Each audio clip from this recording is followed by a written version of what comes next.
This is Emery Grammar. Perfect tenses. Welcome to perfect tenses. Let's go back to our catalog. So, remember, we have 1, 2, 3, and 4. Today, we're going to be talking about number 3. That's perfect tenses. In perfect tenses, we have present, past, and future. Now, we'll talk about them all separately, but first I will tell you how to build perfect tenses all together. So remember, we have 1, 2, 3. And to change the tense, we only change number 2. So what do we use for number 2 in perfect tenses? Well, remember we have the action line and the information line. On the action line, we have regular and irregular verbs. For a regular verb, all you have to do is add ed. Think talk, talked. Walk, walked. All you do is you add ed, and then it's ready to be used in perfect tense. In perfect, for an irregular verb, you need to remember the 3 forms. And for perfect, you're using the 3rd form. So, read, read, read. So read is the 3rd form. Or drink, drank, drunk. Drunk is the 3rd form. So that's what you're going to use in a perfect tense. What about the information line? Well, remember, the information line verb is always to be, and to be is an irregular verb. It has 3 forms: to be, was, were, and been. So been is the 3rd form. So any sentence on the information line in a perfect tense will use been. You have your verbs, the regular plus ed, the irregular 3rd form, those are on the action line, or the information line, been. So your perfect is ready. What we still need is an indicator, a way to tell if it's present, past, or future. We use have and has in present perfect, had in past perfect, and will have in future perfect. So you put that in front of your verb, and there you go.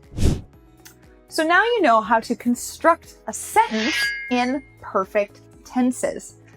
Let's use an example. So, I go to the store. That's present simple. Let's change it into present perfect. I have gone to the store. Why gone? Because it's the 3rd form of to go. It's an irregular verb. You use gone. I have gone to the store. If that was past tense, I would say I had gone to the store. If it was future, I would say I will have gone to the store. So you see, it's always the 3rd form. We just changed the helper verb to have in order to tell what tense we are in. Now let's talk about when to use each of the perfect tenses. Watch out, the logic is different for all of them. So if you remember when we were talking about simple tenses and continuous tenses, the logic always made sense. We were either talking about every day, yesterday, or tomorrow. And it followed that pattern. But perfect tenses, it gets a little bit different. When we are speaking in present perfect, we are talking about the result or the effect of an action that has already happened. Not the action itself, but the effect or result of that action which took place in the past. But the result is in the present, which is why we speak about it in present perfect. We don't actually care about the action because it happened at some point in the past, some indefinite point in the past. But we do care about the result of the action which we are facing right now. here's a situation. Let's say that you agreed with your roommate that they would do the dishes, and you're sitting on the couch and it's pretty quiet. You don't think they're doing the dishes. So you want to check with them. But if you ask, did you do the dishes? Well, they could say yes and be talking about a different point yesterday. It happened a long time ago. Yes, I did the dishes 3 weeks ago. Well, that's not what you're asking. You don't care about that. And if you ask, were you doing the dishes? Well, again, they could lie and say, yes, I was 3 weeks ago. You know, they're exaggerating. They're using your tense against you. So you have to ask them in perfect present. You want to ask them, have you done the dishes? And when they don't answer, well, then you know that they haven't done the dishes today, and you need to go talk to them because they agreed to do the dishes, and you don't want to fight. So here's another situation. Let's say that you are running into your office and you are very late for an important meeting. And yesterday you asked your receptionist to print off some documents for this meeting, right? And so as you're running in, you shoot a quick question to her and you ask, have you printed the documents? And she goes, well, I was doing it. And you're like, but I don't care about you doing it. I don't want your story. Have you printed the documents? Because I need them. And she goes, well, the printer was broken. And so and it's like, I don't care. Have you printed the documents? I don't care about you doing it. I care about whether you have or haven't done it. And she goes, well, I'm doing it now. Well, then you haven't done it, have you? I need to know if you have or haven't done it. You haven't done it. And it's just again. So as you can see, we use present perfect to talk about the result of an action or the lack of result of an action. We're asking about the result, not the action that took place at some point in the past, but the result. And that's when we use present perfect. Now let's talk about past perfect. Honestly, at this level of English, you don't really need to worry about past perfect, but I'm going to explain it to you anyway. Why? Well, because when we're talking about past perfect, we only really use it in context. If there are multiple 1, 2, 3, 1, 2, 3, 1, 2, 3, if we have a situation like that, and we need to talk about two different pasts, two different yesterdays, that's when we will use past perfect. Like if I'm telling you a story and I'm telling you about when I went to London, and then I need to tell you about something that happened before that, then I will start to use past perfect so that you understand that it happened before the other past where I went to London. And that's when you use past perfect. So you use past perfect to navigate your listener or your reader in different levels of past. You're helping them figure out where in the past you are when you're talking about different pasts. And that's when you use past perfect. Let me give you an example. Jim came to the office and he sat on his chair. And then Jim remembered that he had forgotten to drop his daughter off at school. She was still there. So, as you can see, most of those sentences were past simple. It was just when we started talking about how he had forgotten before the other things that had happened that we started talking in, that's right, past perfect. We are talking about a story that moves from one point in the past to another point in the past. It's just when we take a step out to a different point in the past that we move into past perfect. When we're speaking in a story in past perfect, if we are starting at one point in the past and moving forward through the past to the end of the story, then we stay in past simple because the things are happening one after another, even though they're happening in the past. It's just when we need to take a step out and go before the beginning past, that's when we start to talk in past perfect. Past perfect. So you understand that we need a gap between two timelines in order to use past perfect. It's not just when we're telling a story and something happened before everything else. Sometimes people who are new to English grammar get a little bit confused about that. They think, I came home, I cooked spaghetti, and they go, well, I came home before I cooked spaghetti. That must be past perfect. No, that's not right, because it happened on the same timeline. If you say, I came home, I cooked spaghetti, I remembered I had forgotten my bag at work. Well, the forgetting of the bag happened way before you came home. So that is when we use past perfect. It's on a different timeline.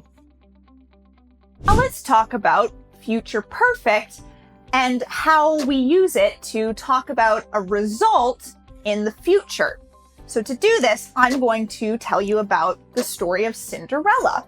So when Cinderella's stepmother and stepsisters are going to the ball and they've spilled dust all over the fireplace, well, they're telling Cinderella that by the time we get back, we're specifying a time. By the time we get back, you will have made some progress. You will have cleaned all of this up. They don't care about the cleaning. They care that she will have done it by the time that they get back. Or when Cinderella goes outside and the fairy godmother transforms her into her beautiful ball gown, the fairy godmother does warn her that by the time that it is midnight, that's by the time, we're specifying the time, she will have turned back into her normal self. The pumpkin will have turned back into a pumpkin. It won't be a carriage anymore. She's saying that by the time that midnight comes, it will have happened that everything transforms back. We're talking about the result, not the action of transforming, but it's something that's going to happen by a specific time in the future. That's why we use future perfect.